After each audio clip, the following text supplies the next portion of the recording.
Hey guys, Sharkin here, and I'm with my mate over here, Anduin, who, if you haven't already noticed, Blizzard has released a cinematic for the new WoW expansion, and it looks amazing. So I'll just let them kill it. There's only like 5 of them there, so I'll just go over here, and so if you just go to the World of Warcraft, you can see them, and it's called the World of Warcraft Battle for Azeroth cinematic trailer, and it is amazing and it looks really good. Blizzard is getting really good with this kind of stuff, and if they ever release like a Warcraft 4 or something like that, I can imagine that would have some amazing cinematics in it. Anyways, I'm just going to be talking about just a few changes today that they haven't really expanded on much, and we'd have to wait for the PTR to come out for 7.3.5 to actually take a look at it. So we're just looking at like stuff that would affect gold making. So we're looking at leveling improvements. That affects it because they change the level of the mobs, might change what mobs drop, what like in what areas and stuff like that. So Blizzard is expanding zone scaling. So what they're doing is pretty much what they did with Legion, where each zone has the mobs scale with you. They're going to do that with pretty much, I think, all the zones now. So old world zones will have level ranges caps. So some will be 10 to 60, some will be 40 to 60, and some will be 60 to 80, which is BC and Wrath Lich King are both 60 to 80 now. So if you hate BC, go to Wrath Lich King. If you hate the other one, do BC. Yeah, and then Cataclysm is now 80 to 90, which is pretty good as well. But I didn't like it much, and I don't particularly like Mr. Pandaria much either. Anyway, so what would this mean for us? So until further notice, like this is just speculation. So with mobs, with the changes, so how do I explain this? A mob right now, if it drops, a level 30 item because it's a level 30 mob, item level 30, if it scales to item level 40, it would scale to 40. So something like the Silithus. The Silithus farm is, let's just say, a Twilight Avenger here. So let's just open it, go down. What does he drop? He drops all kinds of items, and it just scales from item levels. So so the highest is 65, and it keeps going down. And if you're like level 65 to 110, if you go in there, that's what you're gonna get. And it goes all the way down until like, not that far, but like 53, because it starts at 54. So this is going to change a lot of how people farm. So if, let's say, you go on a level 110 and the mob is going to be capped at 60. So the only way to get something would be everything like the Silithus farm. So you'd have to farm on a level 53 character if you want, a Jade Breastplate or, stuff like that. Or you can keep going down and see what you want to get. It might be different. It might have some zones just a little thing, but like you said, that one said 10 to 60. That's a huge gap. And you're going to have items ranging from, like, there is so many items in the game, and there's 2 different types of loot. So if you're looking at like the Jade loot, the Glorious loot, that's one side of the loot table. The other side of the loot table is actually stuff like the Burning Steps farm, or like what's that, Blasted Lands. All their loot table is like the shitter version. It's got to be the same blues mainly, just like give or take a couple, but the greens are very different and they're worth pretty much nothing. So depending on how, like what zone gets what, that's what we're going to have to see there.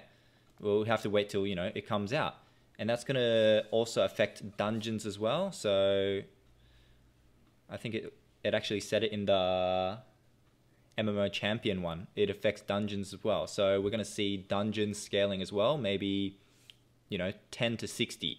You can just go do lower BRS from level 10 all the way up to level 60. That would be pretty good as well, because it will speed up leveling as well, but it would also change how we farm those dungeons as well.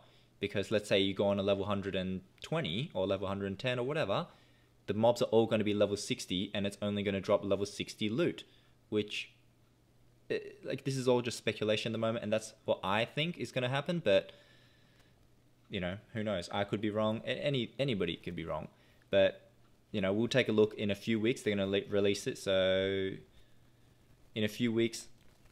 Yeah, in a few weeks. So whenever they do it, I guess. Anyways, that's pretty much all I wanted to say, because we might see a bit of changes, like let's say 10 to 60, or like, 10 to 40.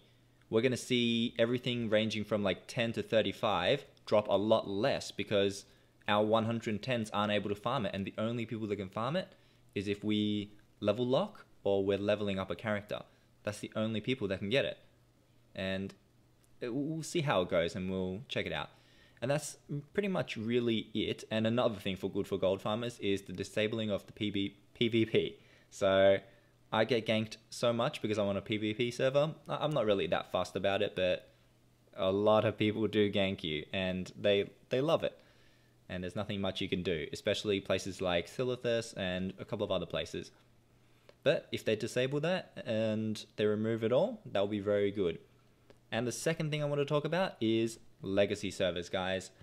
I don't know if you, well, I'm pretty sure everybody's heard by now. The legacy server for Vanilla WoW was announced. It wasn't really talked about at all. It was just the quickest announcement ever.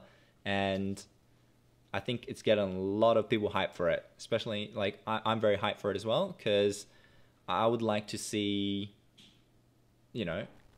a server where it's just one single server and a bigger community. Because right now, I go on, I'm not going to talk to this druid stuffs.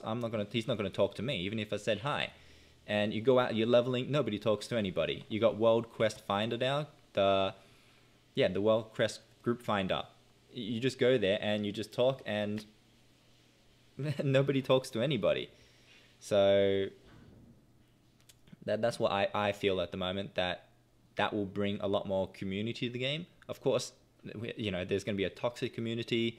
You're going to have, good and bad people, but it will bring everybody closer together. And I just hope they keep it the way the actual game was made. Like, especially, like, a lot of the, like, little changes I wouldn't like them to implement. Like, a good group finder, I don't think that's good, because people were spamming in trade, and if there's only one trade chat, you're going to have everybody there. It's going to be a good community. It's going to be everything. So that's what I think. But I think there's one thing I would like to see implemented. Like, if you guys have any suggestions on what you think that Blizzard should do, leave it in the comments below.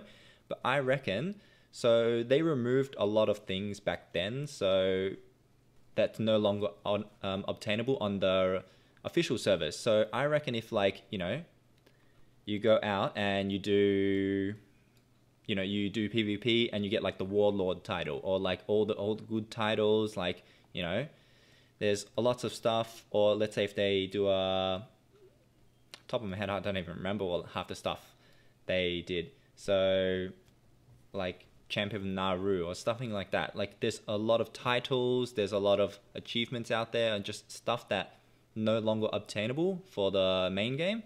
And I think if they bring legacy and you obtain it in that, I reckon it should transfer it over.